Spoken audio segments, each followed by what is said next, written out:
नमस्कार, आप सभी का स्वागत है मेरे यूट्यूब चैनल रीमेट एदु बात में।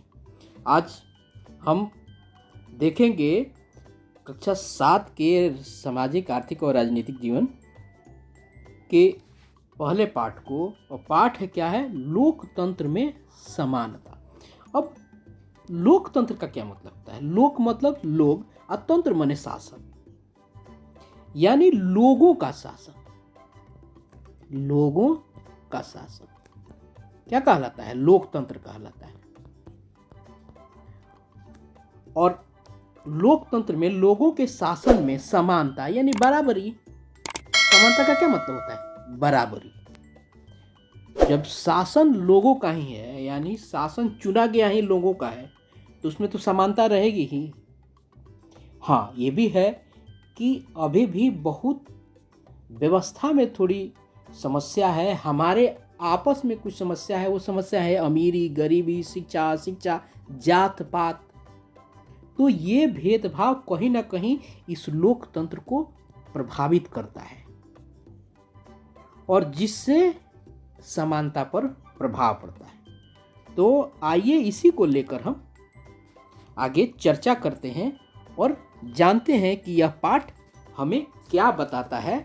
इस शीर्षक के माध्यम से हम लोगों ने क्लियर ये समझ लिया कि लोकतंत्र में समानता है क्या आखिर। आइए देखते हैं चीज़ों को और समझते हैं। हम सब ने वोट तो दिया होगा ना। और वोट देने में होता क्या है कि वोट देने में हम लोग लाइन में लगते हैं। और वोट देने में लाइन में लगते हैं तो वहाँ क्या होता है? क्या कोई अमीर होता है वो आगे लगता है, या गरीब होता है वो पीछे लगता है? ऐसा कुछ तो होता नहीं है। जब यानी वहाँ और वोटिंग जो है वो लोकतंत्र का सबसे बड़ा पर्व है, यानी चुनाव। वहाँ दिख जाता है कि सभी समान हैं, चाहे अमीर हो, गरीब हो, तथाकथित अगली जाति का हो, बड़े संप्रदाय से हो, बहुत पढ़ा लिखा हो। ऐसा थोड़े है कि उसको आगे लगा दिया जाता है, ऐसा बिल्कुल नहीं है। सब के सब आपको लाइन में ही लगते हैं और एक ही साथ खड़े रहते हैं। इसी बात को यहाँ बताया गया है एक कहानी के माध्यम से। कहानी का माध्यम क्या है? अब एक पूनम है और एक ज्योति है। ज्योति जो है वो क्या है? घर की मालकिन है और पूनम उनके यहाँ काम करती है। एक उदाहरण दिया गया है।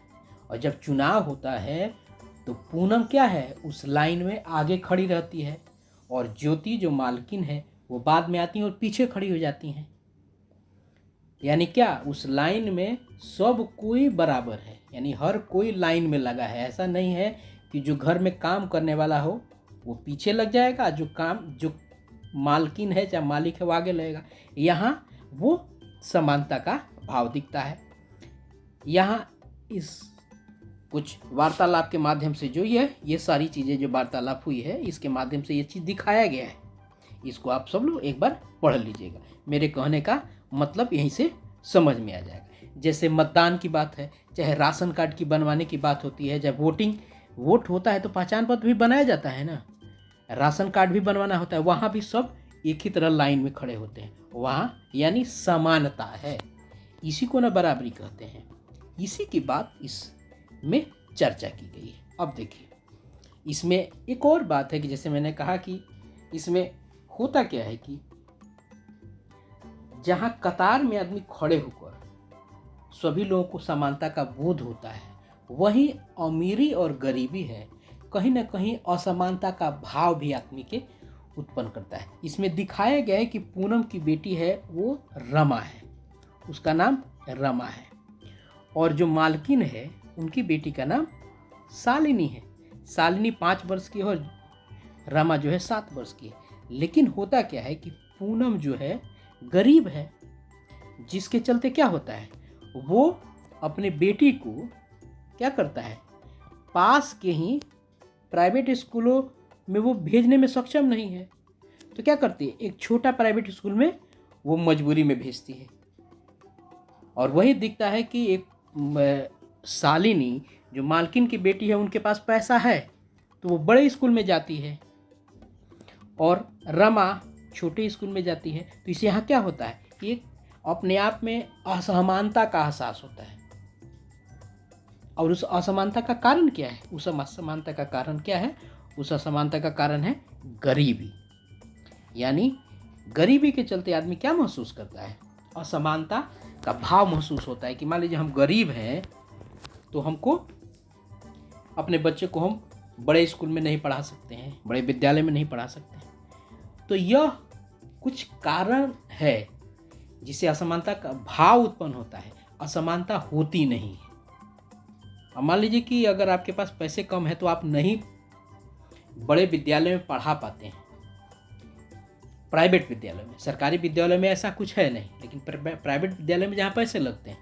लेकिन यह समानता कहाँ बराबर रहती है? जब हम सरकारी विद्यालय में पढ़ते हैं। और सरकारी विद्यालय में क्या होता है? सरकारी विद्यालय में बच्चे आप शिक्षित हों, अलग अलग जाति के, अलग अलग संप्रदाय के हों, बहुत बड़े परिवार से आते हों, लेकिन आप सब एक ही विद्यालय में पढ़ सकते हैं। क्योंकि वहाँ निःशुल्क पढ़ाई होती है, वहाँ सब कोई पढ़ सकता है, सब कोई एक ही कक्षा में बैठ के पढ़ सकता है और सबका नामांकन होता है। तो वहाँ तो समानता होती है। और वहीं मध्याह्न भोजन होता है, भोजन की व्यवस्था होती है, सब लोग एक ही लाइन में, एक ही पंक्ति में बैठ के खाते हैं, वहाँ समानता होता है। लेकिन जब बात आती है आपको प्राइवेट विद्यालयों के, तो चूँकि वहाँ पैसे लगते हैं तो वहाँ अमीरी और गरीबी की एक भाव जो है अपने आप को असमान महसूस करता है। तो वही बात है, जैसे बाल विद्यालय में, सरकारी विद्यालयों में बाल संसद होता है। और बाल संसद में क्या होता है? यहाँ भी समानता होती है। कैसे समानता होती है? कि जितने भी सभी कक्षाओं के बच्चों को मिलाकर उन्हें 5 समूहों में बांटा जाता है। अब प्रत्येक समूह में सभी कक्षाओं के छात्र छात्राएं शामिल होती हैं। यानी समान भाव है। जितना भी 5 समूह है उसमें सब क्लास का बच्चा, ऐसा है नहीं कि उस क्लास को छांट दिया गया, इस क्लास को नहीं रखा गया। अब यहाँ समानता, इसमें 5 ऐसे समूह तैयार कर लिए जाते हैं जिसमें से सभी कक्षाओं के छात्र छात्राएं एक साथ शामिल होते हैं। और 5 समूह अपने अपने समूह में से दो प्रतिनिधि का चुनाव करते हैं। और बाल संसद क्या करता है? विद्यालय में होने वाले जो गतिविधियां हैं उन सबको संचालित करने में अपनी सहभागिता प्रदान करता है। चाहे वो चेतना सत्र हो, चाहे विद्यालय में होने वाले शिक्षण अधिगम कार्यक्रम हो, चाहे शिक्षण में जो सहयोगी कार्यक्रम है वो उन सब में अपनी भागीदारी देता है। अब देखिए होता क्या है कि इसी दौरान कुछ ऐसी चीज़ें भी होती हैं कि मान लीजिए कहीं असमानता का भाव होता है तो उसमें क्या होता है? असमानता जब आदमी महसूस करता है तो कहीं ना कहीं आदमी अपने आप को छोटा महसूस करने लगता है। उसकी गरिमा को चोट पहुंचती है, उसके मानवीय गरिमा को चोट पहुंचती है। ठीक है, उसके मानवीय गरिमा को चोट पहुंचती है। इसी में एक कहानी है गांधी जी की अफ्रीका यात्रा। इसमें कैसे बताया गया है कि असमानता का भाव कैसे वहाँ था और किस तरह से वहाँ आंदोलन हुआ। आइए उसको देख लेते हैं। अपने अफ्रीका प्रवास के दौरान एक बार गांधी जी रेलगाड़ी द्वारा डरबन से प्रेटोरिया, ये बहुत महत्वपूर्ण चीज़ है, पूछा जाता है, जा रहे थे। गांधी जी के पास प्रथम श्रेणी का टिकट था, वे प्रथम श्रेणी में यात्रा कर रहे थे। दक्षिण अमेरिका में उन दिनों क्या होता है? रंग भेद, सफ़ेद और काले लोगों का, श्वेत और काले लोगों का चरम पर था। ट्रेन पर मारिट्सबर्ग जब पहुंची तो रेल के डिब्बे में जिसमें गांधी जी यात्रा कर रहे थे, कुछ रेल कर्मचारी आए और गांधी जी को इन लोगों ने तृतीय श्रेणी के डब्बे में जाने को कहा। किसको? गांधी जी को, जबकि उनके पास प्रथम श्रेणी का टिकट था। गांधी जी ने प्रथम श्रेणी का टिकट दिखाते हुए तृतीय श्रेणी के डिब्बे में जाने से इनकार कर दिया। एक अश्वेत का प्रथम श्रेणी में यात्रा करना नागवार गुजरा। अश्वेत का मतलब क्या होता है? काला। ये वहाँ काला, गोरे और काले रंग का बड़ा भेद था। तो चूंकि हम लोग जो है रेड इंडियन कहे जाते हैं, हम लोग गोरे नहीं कहे जाते हैं, हम लोग रेड इंडियन कहे जाते हैं, ललका गोराई। उन्होंने पुलिस को बुलाकर गांधी जी के सामान को बाहर फेंकवा दिया। यही नहीं, गांधी जी को जबरदस्ती ट्रेन से उतार दिया गया। यह बहुत बड़ी, यह जो घटना है ये बहुत बड़ा माना जाता है और इसने बहुत योगदान दिया गांधी जी के जीवन के आगे के आंदोलन के को अपने आप को तैयार करने में, और ये घटना बहुत ही प्रभावशाली है गांधी जी के जीवन में, और जिसने प्रोत्साहित किया उनको। अपने साथ हुए व्यवहार से गांधी जी को काफ़ी ठेस पहुंची, और इसके बाद उन्होंने क्या किया, रंग भेद के विरुद्ध आंदोलन शुरू कर दिया, संघर्ष शुरू कर दिया। यही ना है, जब आपके गरिमा को चोट लगती है तो क्या होता है, यही होता है, आदमी को दिक्कत होती है और उसके अपने आप को असमानता का भाव उत्पन्न होता है, तो तकलीफ होती है, उसके गरिमा को चोट पर पहुंचता है। तो ये कुछ चीज़ें हैं और ये पुरानी बातें हैं। अब दक्षिण अफ्रीका में भी श्वेत और काले और गोरे का भेद खत्म हो गया है, वहाँ भी नए नए नियम आ गए हैं। समानता और असमानता का व्यापक स्वरूप कहीं कहीं देखने को मिलता है। जैसे होता क्या कि हमारे यहाँ जो है ना, जिन आप सभी बच्चे इस किताब को बढ़िया ढंग से पढ़ लीजिएगा। अब मैं इस चीज़ को संक्षेप में बता, जैसे विज्ञापन होता है, विज्ञापन, वैवाहिक विज्ञापन में क्या होता है, जाति की लिखी जाती है कि हमें इस जाति का चाहिए, इतना शिक्षित चाहिए। ऐसा नहीं है कि सामान्य चीज़ें हमको चाहिए, कोई भी चाहिए। तो ये कुछ चीज़ें हैं जिससे अभी भी पक्षपातपन और असमानता का भाव यहाँ सामने आता है। वहाँ क्या होता है, विवाह की शर्तों में जाति की प्रमुखता होती है। तो ये कुछ चीज़ें हैं जो अभी भी हमारे लिए अभी भी कोड बना हुआ है। अब देखिए, हम निराश भी नहीं हो सकते कि सारा जगह ही व्यवस्था गड़बड़ है। हमारे यहाँ क्या होता है, मध्याह्न भोजन योजना है ना, मध्याह्न भोजन विद्यालय में चलता है। अब क्या है, इसमें देश भर में मध्याह्न भोजन प्रारंभ करने के कई कारण हैं। कई बच्चे खाली पेट स्कूल आते हैं और उनका मन इस वजह से पढ़ाई में नहीं लगता। पहले थे ना, बहुत जगह बच्चे स्कूल में आधी छुट्टी में भोजन करने चले जाते और बाद में वापस नहीं आते थे। कई माताओं को काम छोड़कर बच्चों के लिए भोजन की व्यवस्था हेतु वापस आना पड़ता था। ऐसा देखा गया कि मध्याह्न भोजन के कारण कई विद्यालय में न सिर्फ बच्चों की उपस्थिति बढ़ी, बल्कि छीजन, ये बहुत शब्द है, इसका प्रयोग होता है, यानी पढ़ाई बीच में छोड़ देना कम हुआ। क्या होता है, बच्चे पहले मध्याह्न भोजन जब चला तो मध्याह्न भोजन में होता क्या था कि मध्याह्न भोजन पहले गरीब बच्चे खा नहीं पाते थे, उनको भूख लग जाती थी तो दिक्कत होती, खाना उनके यहाँ लेट बनता था, भोजन की व्यवस्था करने में दिक्कत होती थी, काम करने वाले उनके गार्जियन होते थे तो लेट से आते थे, चाहे बच्चों को भोजन कराने के चलते काम छोड़कर आना पड़ता था, खाना खाने के चलते बच्चे टिफिन में इस विद्यालय से घर जाते थे, वहीं रह जाते थे। तो मध्याह्न भोजन ने क्या किया कि सबके लिए एक तो समानता का भाव आया, किसी भी जाति संप्रदाय के हों, कितनी शिक्षित अशिक्षित परिवार से हों, सबको एक ही जगह बैठ के खाना खाने की व्यवस्था बनी, इस समानता का भाव आया। उसके साथ साथ बहुत सारी चीज़ों पे जो गरीब बच्चे नहीं आ पाते थे, भोजन सही ढंग से सही समय नहीं मिल पाने के चलते, वो सारी व्यवस्थाएं मध्याह्न भोजन से बनी। मध्याह्न भोजन से बच्चों में कुपोषण के जो शिकार होते थे वो नहीं हुआ। मान लीजिए भूखे रहेंगे, नहीं ठीक से खाना खाना पाए तो उनको दिक्कत होती। तो इन सब चीज़ों का जो है आपको इससे फायदा हुआ। बहुत जगह जब मध्याह्न भोजन शुरू हुआ था तो क्या हुआ, कई लोग कहते थे कि जाति को लेकर विवाद हुआ कि हम इस जाति का बना हुआ खाना नहीं खाएंगे। लेकिन क्या हुआ, धीरे धीरे शिक्षा समिति ने अपना उसमें सहयोग किया और उनके सहयोग से ये चीज़ें सुलझा ले गई, अभी कहीं दिक्कत होती नहीं है।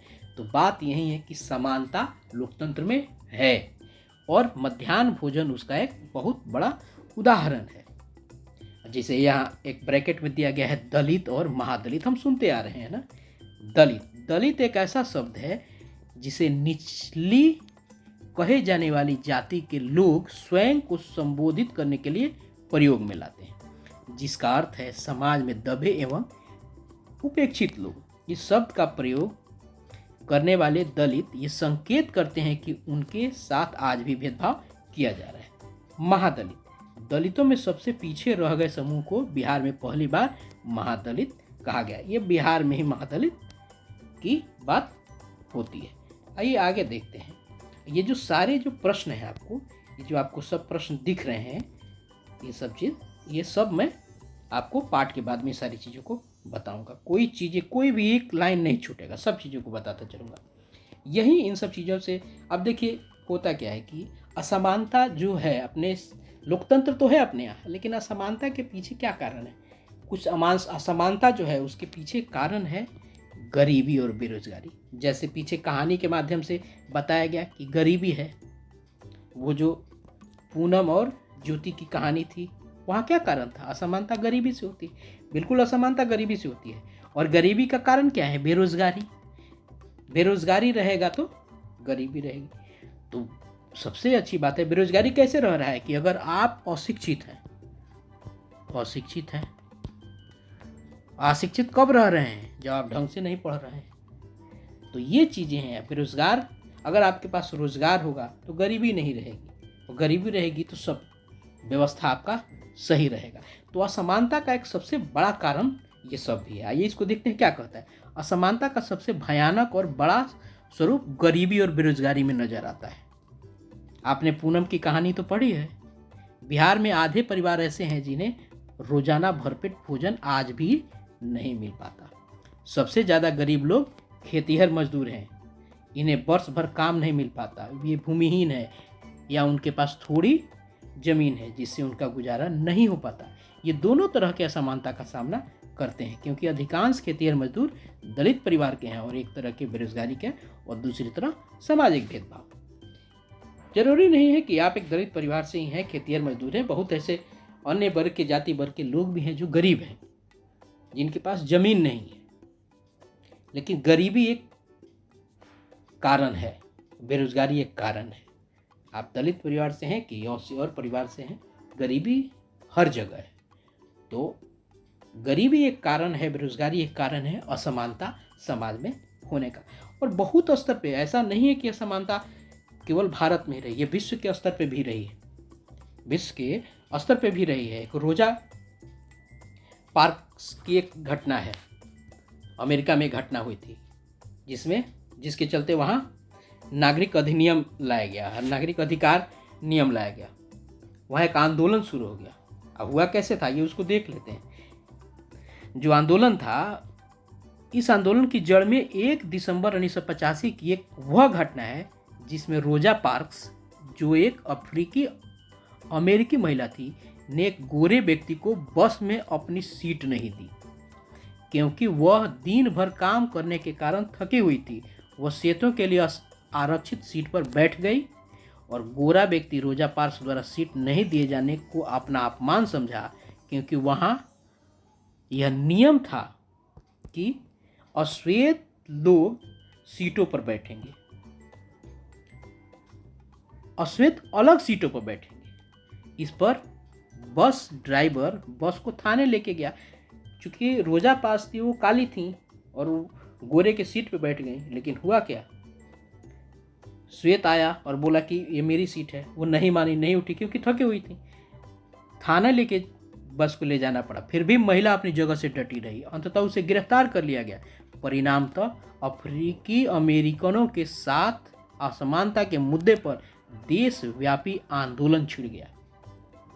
इसके बाद सन 1964 में नागरिक अधिनियम द्वारा अमेरिका में श्वेत अश्वेत के आधार पर भेदभाव पर रोक लगा दी गई। तो ऐसा नहीं है कि एक ही जगह ये चीज़ का, भारत में ही है, विश्व स्तर पे भी है। बहुत सारे उदाहरण आपके सामने हैं।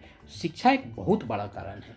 असमानता को दूर करने के लिए शिक्षा बहुत आवश्यक है। अगर व्यक्ति शिक्षित रहेगा तो वो रोजगार परक हो जाएगा, उसके पास रोजगार होगा, कहीं ना कहीं शिक्षित व्यक्ति रोजगार पा लेगा। जब रोजगार पाएगा तो वो गरीबी से निपट जाएगा, उसके पास गरीबी नहीं रहेगी। तो शिक्षा बहुत बड़ा कारण है। यहाँ किताब में भी बताया गया कि शिक्षा के क्षेत्र में भी इसका प्रभाव हुआ। किसका? असमानता का। आइए देखते हैं क्या हुआ। अश्वेत बच्चों के लिए अलग खोले गए विद्यालय में उनका नामांकन होता था। कहाँ था? ये अमेरिका की बात अभी हो रही है, उसको भी बंद कर दिया गया। तो ये तो अमेरिका की बात हुई थी। आगे अब जो शिक्षा है वो बहुत ज़रूरी है। अब देखिए, इन सब चीज़ों के बाद जैसे हमने पता किया, देखा कि क्या क्या दिक्कतें अभी भी है। तो यही है, पुस्तक ये बताता है कि लोकतंत्र में चुनौतियाँ क्या क्या है। ये जो जहाँ लोकतंत्र होगा वहाँ समानता अनिवार्य रूप से रहेगी, बिल्कुल रहेगी, लेकिन कुछ दिक्कत तो होगी नहीं।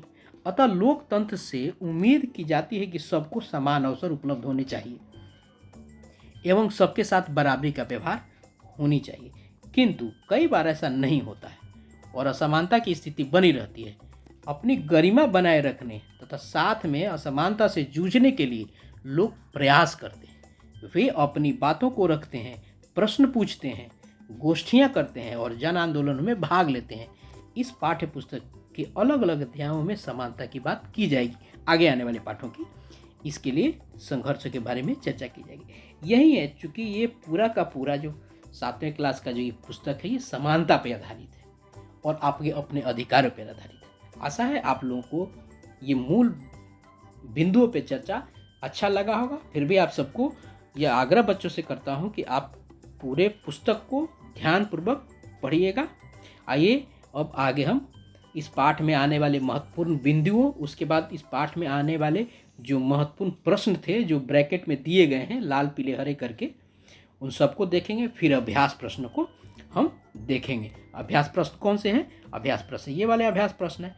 और पुस्तक में कौन कौन से अंदर आने वाले पाठगत प्रश्न है, ये पाठगत प्रश्न कहे जाते हैं। तो आइए आगे हम बढ़ते हैं और महत्वपूर्ण बिंदुओं को देखते हैं। स्मरणीय तथ्य, ये देखते हैं क्या क्या है पाठ में स्मरणीय तथ्य। बाल संसद निर्माण के लिए सभी वर्गों को 5 समूहों में बांटा जाता है। यह एक है। महात्मा गांधी को दक्षिण अफ्रीका में डरबन से प्रिटोरिया के रेल यात्रा के दौरान मारिट्सबर्ग स्टेशन पर जबरदस्ती ट्रेन से उतार दिया गया। कौन से स्टेशन पे? मारिट्सबर्ग। और यात्रा कहाँ से कहाँ थी? डरबन से प्रिटोरिया। इसको याद रखना होता है। अब देखिए, छीजान का अर्थ क्या होता है? छीजान का अर्थ पढ़ाई बीच में छोड़ देना। 1964 में अमेरिका में नागरिक अधिकार अधिनियम द्वारा श्वेत अश्वेत के आधार पर होने वाले भेदभाव पर रोक लगा दी गई। ये बहुत कम इसमें छोटे छोटे ये चीज। आइए पाठ के अंदर आने वाले पाठगत प्रश्न क्या है इसको देखते हैं। वोट देने का अधिकार किसे है? उत्तर क्या है? देश का हर नागरिक जिसकी उम्र 18 वर्ष या उससे अधिक हो उसे वोट देने का अधिकार है। यहाँ देखिएगा, नागरिक वही होता है जो देश का निवासी है, ठीक है ना। और ये जरूरी नहीं है जो निवासी है वो नागरिक ही हो, लेकिन नागरिक होने के लिए निवासी होना ही होता है और उसको वहाँ का आपको वैधानिक रूप से ऑफिशियली वहाँ का सिटीजन होना पड़ता है। तो यहाँ अगर वोट देने का अधिकार वही हो जो देश का नागरिक हो और जिसकी उम्र 18 वर्ष या उससे अधिक हो, ठीक है। चलिए अगला प्रश्न देखते हैं। अगला प्रश्न क्या है? कतार में खड़े होकर क्या पूनम को समानता का अनुभव हो रहा है? कैसे? यह पाठ के अंदर जो पूनम और ज्योति की बीच की बात थी उसी पे प्रश्न है। आइए देखते हैं प्रश्न का उत्तर। पूनम ज्योति के यहाँ चौका बर्तन का काम करती है, फिर भी वोट देने के लिए लाइन में वह ज्योति से आगे खड़ी थी। वहां उसे किसी ने यह नहीं कहा कि तुम नौकरानी का काम करती हो इसलिए पीछे जाकर खड़ी हो। वहां उसे यह सुनने को नहीं मिला कि नौकरानी होकर तुम आगे खड़ी हो और तुम्हारी मालकिन तुम्हारे पीछे खड़ी है। जबकि रोजमर्रा के जीवन में अगर कोई नौकरानी अपनी मालकिन के आगे चले जाए तो ऐसे वाक्य सुनने को मिलते हैं।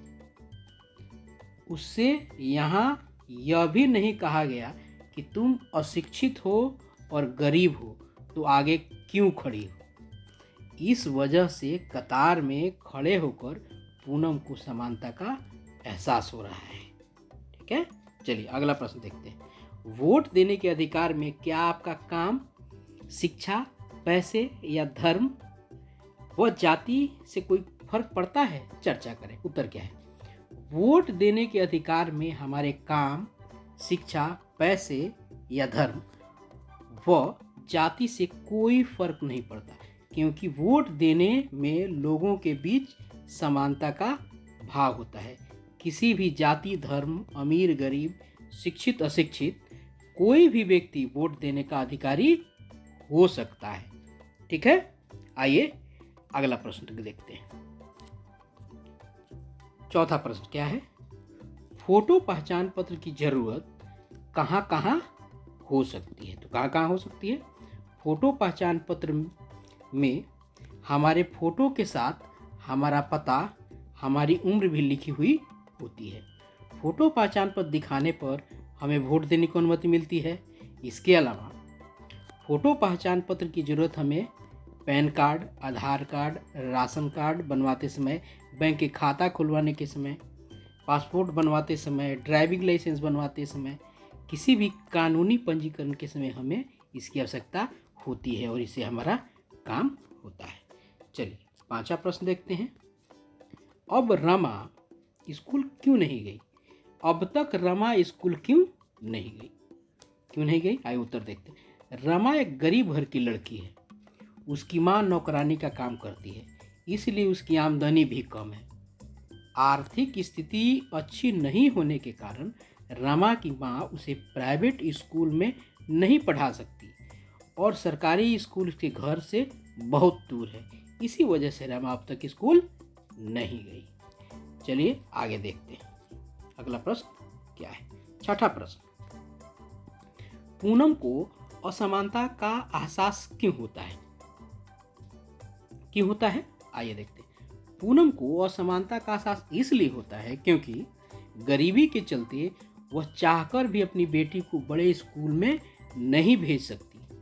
एक और जहां उसकी मालकिन की बेटी जो पूनम की बेटी से छोटी थी, जो बड़े स्कूल में पढ़ने जाती थी, परंतु पूनम की बेटी छोटे प्राइवेट स्कूल में। यही सब देखकर पूनम को असमानता का एहसास होता है। ठीक है, चलिए अगला देखते हैं। आपके आसपास किस प्रकार के स्कूल है? तो आपके आसपास कौन कौन से स्कूल हैं? सरकारी स्कूल होंगे, प्राइवेट स्कूल, दोनों प्रकार के स्कूल हैं, जिनमें से कुछ प्राइवेट स्कूल छोटे हैं और कुछ बहुत बड़े हैं। ठीक है, चलिए अगला प्रश्न देखते हैं। अच्छा स्कूल आप किसे मानेंगे? आपस में चर्चा करें। आप बताइए अच्छा स्कूल कौन सा है? अब देखिए कौन सा स्कूल है। बच्चों को एक अच्छा इंसान बनाने में स्कूलों की महत्वपूर्ण भूमिका होती है, हम जानते हैं। इसलिए अच्छा स्कूल वही होता है जहां बच्चों को अच्छे से पढ़ाया जाता है, उसे आगे बढ़ने के लिए प्रोत्साहित किया जाता है, जहां का वातावरण अनुशासित हो, जहां शारीरिक विकास के लिए स्कूलों में खेल कूद की भी उचित व्यवस्था हो। ठीक है, वही अच्छा स्कूल होता है। चलिए अगला प्रश्न देखते हैं। बाल संसद के लिए चुनाव करवाना क्यों जरूरी है? बाल संसद में चुनाव करवाने से बच्चों में अपने मत का प्रयोग करने का मौका मिलता है। इससे उनमें अपने अधिकारों और कर्तव्यों के बारे में जागरूकता आएगी। उनमें निर्णय लेने की क्षमता का विकास होगा। उन्हें अपनी इच्छा से अपना प्रतिनिधि चुनने का मौका मिलेगा, इसलिए जरूरी है। ठीक है, आइए आगे देखते हैं। यदि शिक्षक द्वारा प्रतिनिधि मनोनीत कर दिया जाता है तो क्या फर्क पड़ता है? बाल संसद में की बात हो रही है। यदि शिक्षक द्वारा प्रतिनिधि मनोनीत कर दिया जाता तो बच्चा को अपने मतों का प्रयोग करने का मौका नहीं मिलता। वे अपने पसंद से अपने प्रतिनिधि का चुनाव नहीं कर पाएंगे। वे अपने अधिकारों और अपने कर्तव्यों का कुछ जान नहीं पाएंगे और निर्णय करने की क्षमता का विकास नहीं हो पाएगा। ठीक है, चलिए आगे देखते हैं। क्या चुनाव प्रक्रिया में एक व्यक्ति एक मत के सिद्धांत का प्रयोग हुआ? समझाएं। हाँ, चुनाव प्रक्रिया में एक व्यक्ति एक मत के सिद्धांत का प्रयोग हुआ है। किसी एक व्यक्ति को एक बार ही मतदान करने का अधिकार दिया गया है। कोई भी व्यक्ति एक ही बार एक ही जगह मतदान कर सकता है, क्योंकि यदि कोई व्यक्ति बार बार अलग अलग जगहों पर जाकर मतदान करेगा तो इससे सही प्रतिनिधि का चुनाव नहीं हो पाएगा। चलिए आइए देखते हैं। एक व्यक्ति एक मत के नियम से क्या लाभ है? अब इसके लाभ को देखते हैं। एक व्यक्ति एक मत मतदान से समान प्रतिनिधित्व के सिद्धांत को अभिव्यक्त करता है। एक व्यक्ति एक मत के नियम से सबसे बड़ा लाभ है समानता की। इससे प्रत्येक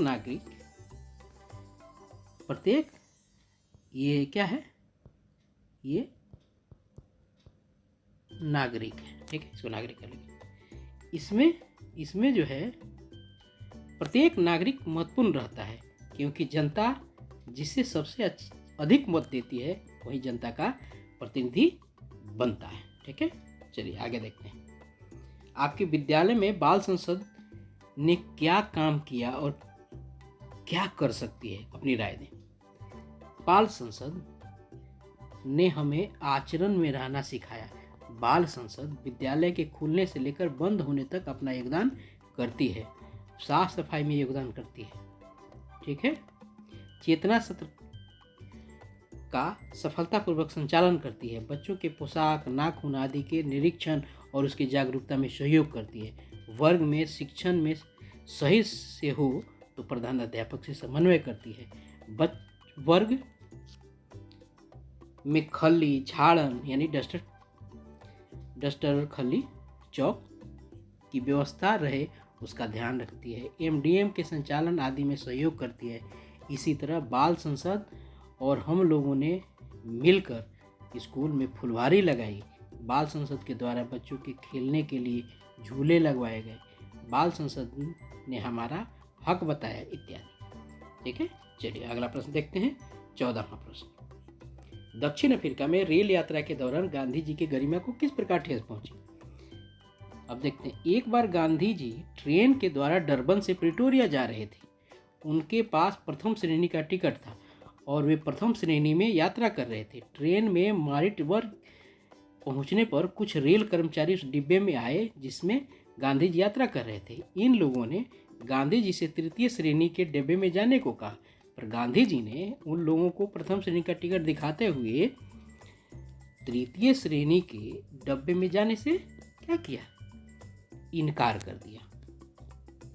लेकिन रेल कर्मचारियों को एक अश्वेत व्यक्ति को रेल के प्रथम श्रेणी के डिब्बे में यात्रा करना पसंद नहीं आया और उन लोगों ने पुलिस को बुलवाकर गांधी जी के सामान को बाहर फेंकवा दिया और गांधी जी भी ट्रेन से जबरदस्ती नीचे उतार दिए गए।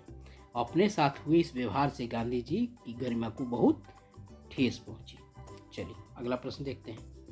आप बीती के लेखक को अपने संबंधी के यहाँ किन बातों से ठेस पहुंची होगी, चर्चा करें। अब देखिए, आप बीती के लेखक साधारण परिवार से ताल्लुक़ रखते हैं। एक बार उन्हें अपने निकट के संबंधी के यहाँ एक विवाह समारोह में शामिल होने जाना था। उनके रिश्तेदार आर्थिक रूप से काफ़ी संपन्न थे। उनके यहाँ विवाह समारोह में शामिल होने जितने भी लोग आए थे वे सभी समाज के धनी लोग थे।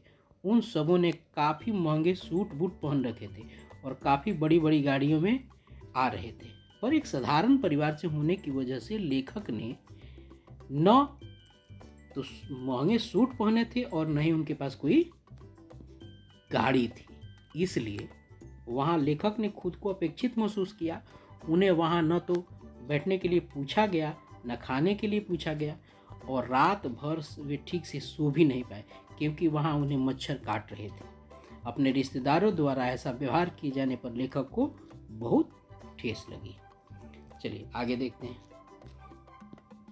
क्या आपके साथ ऐसी कोई घटना हुई जिसमें आपकी गरिमा को ठेस पहुंची है?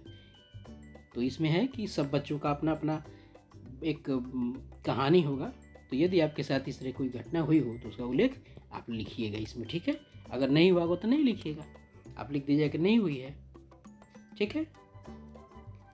इन विज्ञापनों में जाति एवं अन्य सामाजिक असमानता के सूचक शब्दों को रेखांकित कीजिए।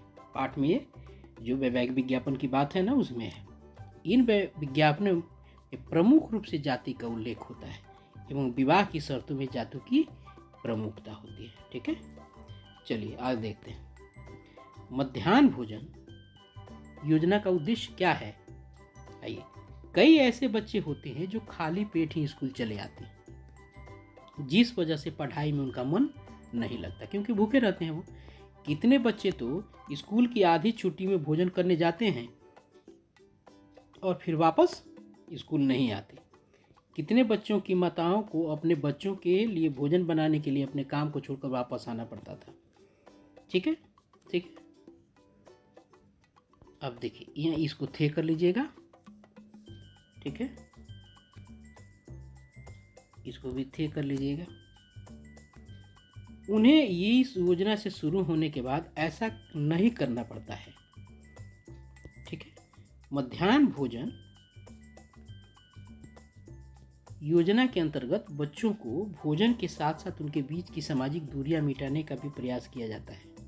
सभी बच्चों को एक साथ बैठाकर एक ही प्रकार का भोजन कराया जाता है, चाहे उनकी जाति कोई भी हो। ठीक है। भोजन बनाने के लिए किसी भी जाति के लोगों को नियुक्त किया जा सकता है, चाहे वो दलित हो या महादलित। मध्याह्न भोजन योजना को शुरू होने से स्कूलों में बच्चों की संख्या में वृद्धि हुई है। ठीक है। देखिए ये सब उद्देश्य हैं, उनके चलते मध्याह्न भोजन से लाभ हुआ है। आप देखिए, मध्याह्न भोजन और विद्यालय से संबंधित अंशों समानता दर्शाने वाले वाक्य को चुनो और लिखो। क्या है? मध्याह्न भोजन और विद्यालय से संबंधित अंशों में समानता दर्शाने वाले एक वाक्य इस प्रकार है। सभी बच्चों को एक समान प्रकार का भोजन परोसा जाता है। सभी बच्चों को एक जगह बैठाकर एक प्रकार का भोजन करवाना, चाहे वो उनकी जाति कोई भी हो। उसके बाद क्या है? भोजन बनाने के लिए किसी भी जाति के लोग को नियुक्त करना, चाहे वो दलित हो या महादलित हो।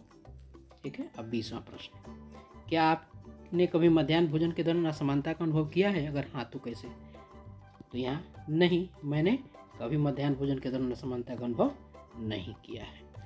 ठीक है। चलिए 21 नंबर प्रश्न क्या है? बाल संसद समानता के लिए क्या कर सकती है? चर्चा करें। अब देखिए क्या कर सकती है। बाल संसद समानता के लिए बहुत कुछ कर सकती है। वे सभी बच्चों को एक समान मौका देकर उनके बीच के भेदभाव को दूर कर सकते हैं। कौन? बाल संसद। सभी बच्चों के साथ एक जैसा व्यवहार बर्ताव कर वे बच्चों के भेदभाव को दूर कर सकते हैं। सभी बच्चों को आगे बढ़ने का अवसर देकर उन्हें प्रोत्साहित कर सकते हैं। सभी को एक जगह बैठाकर एक जैसा भोजन करवाने से बच्चों के बीच असमानता भी दूर होती है। साफ सफाई आदि विद्यालय की व्यवस्था में सबका समान सहयोग, ये सहयोग है। ठीक है। सहयोग लेकर विद्यालय के प्रत्येक उसके विद्यालय के प्रत्येक कार्यक्रम में सबको अवसर और सहयोग देकर समानता की, ठीक है, समानता की भावना विकसित करने में सहयोग कर सकती है। ये आपको वो काम कर सकती है। कौन? आपको बाल संसद। अब देखिए अभ्यास के प्रश्न, किताब के जो अभ्यास के प्रश्न, अपने आस पड़ोस में समानता और असमानता दर्शाने वाले किन्हीं 3 व्यवहार का उल्लेख करें। ठीक है। आइए देखते हैं। समानता के व्यवहार। ठीक है। समानता के व्यवहार, उसके बाद असमानता के व्यवहार देखें। समानता के व्यवहार, मतदान करना, विद्यालय में बच्चों का एक साथ पढ़ना, मध्याह्न भोजन के दौरान सभी बच्चों का साथ भोजन करना। इसमें समानता है ना, किसी के साथ भेदभाव नहीं होता। असमानता का, घर में नौकरी के साथ किया जाना है दुर्व्यवहार, नौकरी में आवेदन में किसी खास वर्ग को प्रधानता देना। ठीक है। और उसके बाद है वैवाहिक संबंध का समान जाति में करना और उनके विज्ञापन में जाति की प्रमुखता देना। यहाँ भी तो असमानता है, समानता नहीं है। अब देखिए, क्या आपने कभी किसी के साथ असमान व्यवहार किया है? यदि हाँ तो कब और कैसे? नहीं, मैंने कभी किसी के साथ कोई असमान व्यवहार नहीं किया है। ठीक है। ये उत्तर हम उसमें लिख देंगे। चलिए अगला है, क्या आपको किसी के व्यवहार से ठेस पहुंची है? तो आपको अगर यदि आप लोगों को किसी के व्यवहार से ठेस पहुंची है तो उसका उल्लेख आप लोग यहाँ कर दीजिएगा। ठीक है। चलिए चौथा प्रश्न, यदि आप रोजा पार्क्स की जगह दक्षिण अफ्रीका में रहते तो क्या करते? अगर मैं रोजा पार्क्स की जगह होती या होता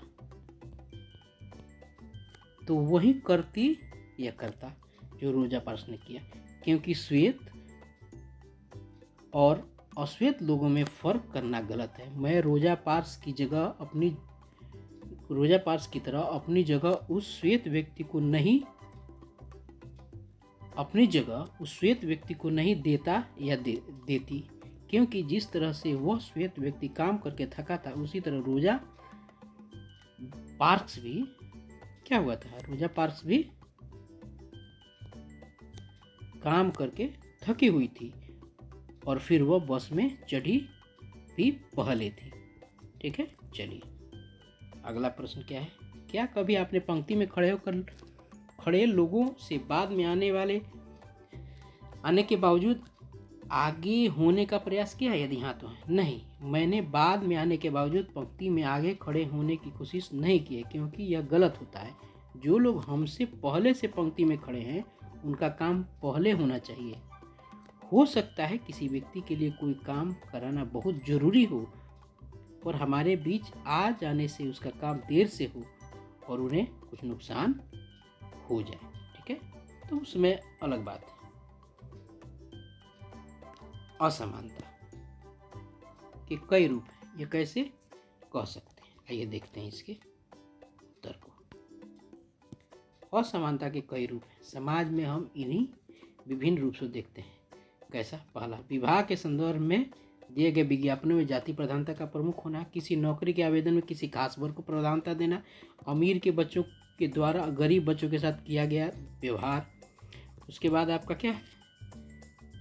जातिगत और धार्मिक आधार पर भेदभाव, जाति आधारित आरक्षण की, ये सब असमानता के कुछ उदाहरण हैं। इस प्रकार इस पाठ के सभी प्रश्नों के, अभ्यास प्रश्नों के, उसके बाद पाठगत प्रश्नों के और महत्वपूर्ण प्रश्नों के ये सारे उत्तर और हल थे। आशा है आप लोगों को अच्छा लगा होगा। इसी तरह के पाठों के, प्रश्नों के और पाठों के विश्लेषण के लिए मेरे साथ जुड़े रहिए, और यदि जुड़ना है तो हमारे चैनल को अगर सब्सक्राइब नहीं किया तो सब्सक्राइब कर लीजिए और बेल आइकन को भी प्रेस कर दीजिए ताकि आने वाला नोटिफिकेशन आपको मिल जाए। ध्यान रखिए। Thank you so much.